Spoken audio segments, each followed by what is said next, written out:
It was everything Katie and Alex had dreamed of. An old Victorian home, with character in every creak of its wooden floors and charm in its leaded glass windows. The kind of house they'd imagined growing old in, hosting family holidays and late-night movie marathons. It was a little out of their budget, and the realtor E.S. overly cheerful claim that the house had plenty of history felt like an understatement. But they'd fallen in love with it the second they walked through the door. The first morning, they noticed the little changes. Alex's prized collection of vinyl records, meticulously alphabetized, was slightly out of order. Fleetwood Mac somehow shuffled between the Rolling Stones and The Who. Katie swore the silverware drawer was missing 2 spoons, only for them to reappear in a cupboard they hadn't touched since unpacking. They laughed it off, blaming their chaotic move and an overworked weekend of settling in. But the oddities didn't stop. By the third morning, Katie found one of her favorite mugs, normally kept on a high shelf, sitting dead center on the coffee table. Alex couldn't shake the feeling that the couch in the living room wasn't at quite where they'd left it. It faced a slightly different angle, as if it had been pushed just enough to disorient him.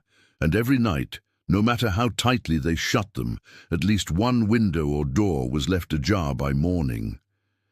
Maybe the house is just settling, Alex offered one evening after Katie found her earrings inexplicably in the middle of the kitchen counter. It's old, drafts, creaky floors, that kind of thing. Katie gave him a skeptical look but didn't push it. She didn't want to sound paranoid, but deep down she felt the house was too aware. The breaking point came a week later. Katie woke up in the middle of the night to a faint sound, a soft, dragging noise, like furniture being moved. Her heart pounded in her chest as she nudged Alex awake. Together they crept through the dark house, finding nothing out of place. But the next morning, the dining room table had shifted an inch to the left, and Alex's toolbox was inexplicably on the stairs. "All right," Katie said, slamming her coffee mug down on the counter. "Enough is enough." That night, armed with a box of chalk and Alex's camera, they devised a plan. They marked every piece of furniture with chalk lines on the floor, outlining its exact position. They locked every door and window, double-checking each latch. Alex set up the camera in the living room with a full view of the kitchen, stairs, and front door. If something or someone was moving things, they'd catch it. They went to bed, uneasy but determined. The soft glow of the camera's indicator light their only reassurance. Morning came like a punch to the gut. Katie woke first, groggy but alert enough to notice something was off, way off. The sunlight streaming through the bedroom window was brighter, harsher than usual, almost foreign. She sat up and froze. The view outside wasn't their street. It wasn't any street, it was a field. She shook Alex awake, panic bleeding into her voice. Together, they scrambled downstairs and their worst fears solidified. Every piece of furniture had shifted. Chairs on opposite sides of the room, the dining table turned diagonally, and the bookshelf lying flat on its back. The chalk lines they had so meticulously drawn were gone from the floor. Instead, they were outside on the grass, forming faint, surreal patterns in the earth. The house was no longer in its proper place. This is a prank, right?" Alex stammered, his voice cracking as he threw open the front door. What greeted them was an expanse of tall grass, stretching endlessly in every direction, interrupted only by patches of dense, gnarled forest. The familiar sights of their neighborhood were gone, replaced by something wild and unrecognizable.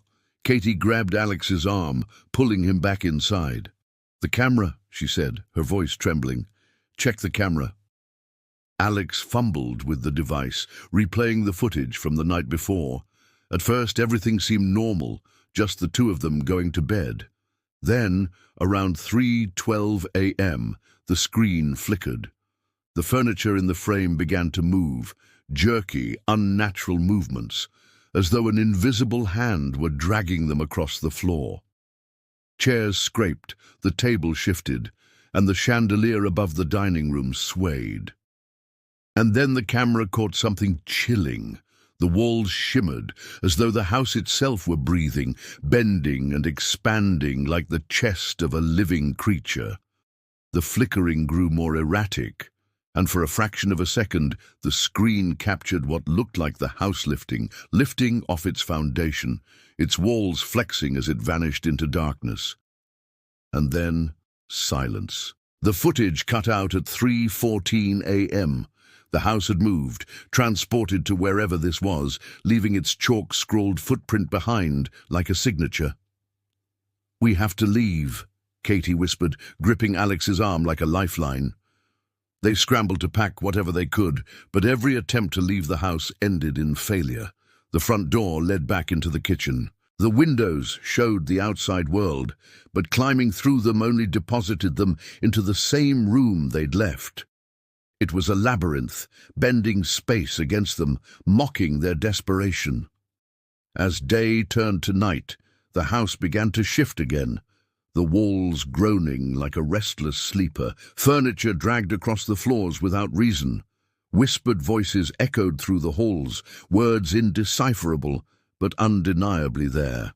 And then they found the note. It was on the dining table, written in Katie's handwriting, her handwriting, but shaky, almost frantic.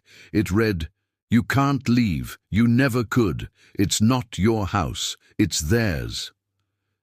The final straw came when they heard footsteps, heavy, deliberate, coming from upstairs.